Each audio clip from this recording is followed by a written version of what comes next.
Hi! I want to talk to you. I'm still sick, so I can't do any of my ukulele videos at the moment. So I thought that I would talk about parenting. And I thought I might share some of the things that have helped me in this year of Amber Lily's life. I'm going to start from the birth. I didn't pack for a C-section, but I had to have an emergency C-section. And I didn't pack enough clothes, enough nappies. That was pretty annoying. My mum and dad were there. I live in another state from them, but they came over to be there for the birth. So luckily they were there to help me. You can do whatever you want, but it would have saved me a bit of hassle if I already packed for it beforehand. Definitely accept help. Accept all the help that you want to accept. And don't feel guilty about it because it will do you a whole lot of good.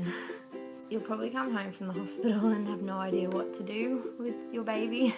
But it is okay, like you're working things out. There's no right or wrong way to do things. So sleep is a pretty big deal in the first few months because it's really hard to tend to your baby as best you can when you haven't had enough sleep. You can't think properly. What really helped me was getting a sleep schedule book. My sister-in-law, a friend of hers, actually suggested a book to me called Save Our Sleep, and that was a really helpful thing for me because it gave me a sense of direction and a sense of order maybe, because it has a whole schedule laid out at different times of your baby's life, when you should feed your baby, when you should put your baby down to sleep. It was really helpful in just kind of letting me know what I could do and yeah, giving me some sort of sense of direction because babies don't come with manuals, and that was kind of like a manual, so that was really helpful to me. And from that, they do kind of go into a sleep pattern. Like Lil, it took us a lot of tweaking with the routine and that kind of thing, but in the end she was sleeping really well and it was so beneficial to all of us.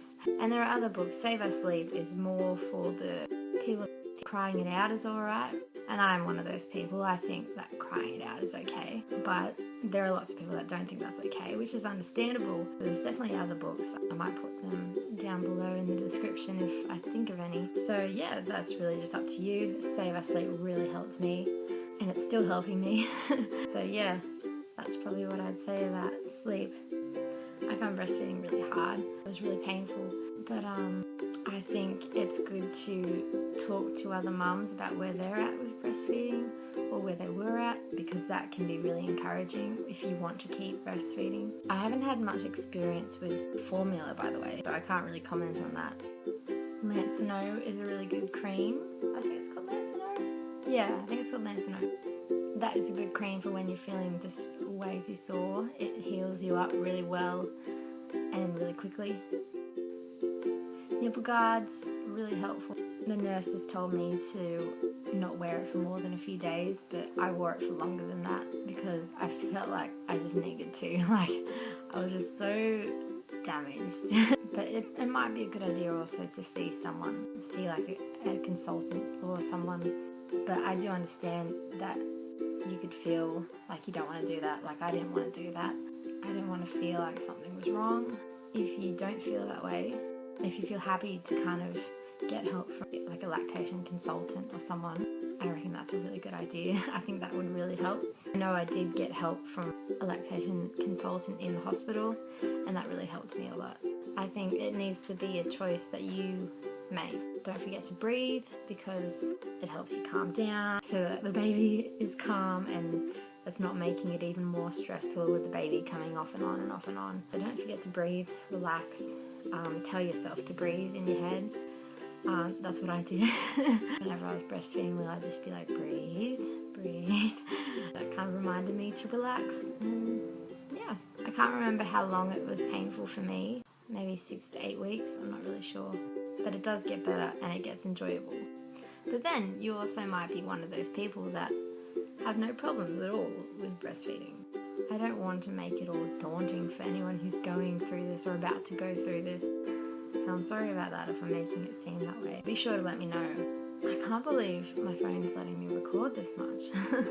Lil and I go on the plane a lot to visit my family, and what really helped us was a baby carrier that you put on your your front. That really helped us because it gave me 2 hands free to get my wallet out and get my ticket, all that kind of thing. You can bring a pram. Like, I've never tried to bring a pram on the plane, but that would probably be helpful too. Yeah, the carriers worked well for us, and it was also helpful for when you need to board the plane and you have to go up those stairs. Shopping centres, if you need to take your baby to the shops, it really helps to park next to one of the trolley collection places. And I found that it doesn't really matter where you park as long as it's next to one of those, because then you can just take your trolley with your baby in it. After you finish shopping, just take your trolley all the way to your car, put all the stuff in the car, put your baby in the car, and then all you have to do is go next door and put your trolley away, and then you can go. And that's been super good for us. My first couple times taking Lil to the shop, I would come out after going shopping, put all the groceries in the car, turn around, go back to the shop, take Lil with me, go back, and then pick Lil up and then go back to the car. So it was like 3 trips, which you can just shorten down into 1. So that was pretty good. I forgot to say, if for any reason you can't go shopping with your baby, or you can't go shopping at all, online shopping also really helped.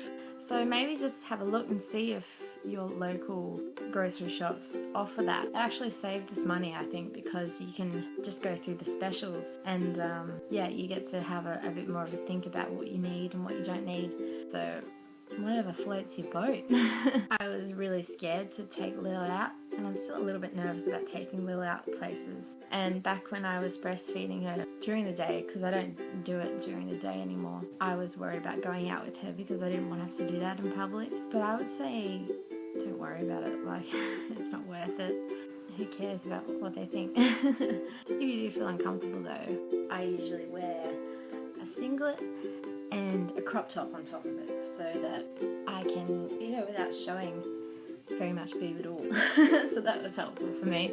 And I did on the plane and stuff too, and on the train. So that's pretty much all I can think of. Let me know if you have any questions and I'll definitely answer them.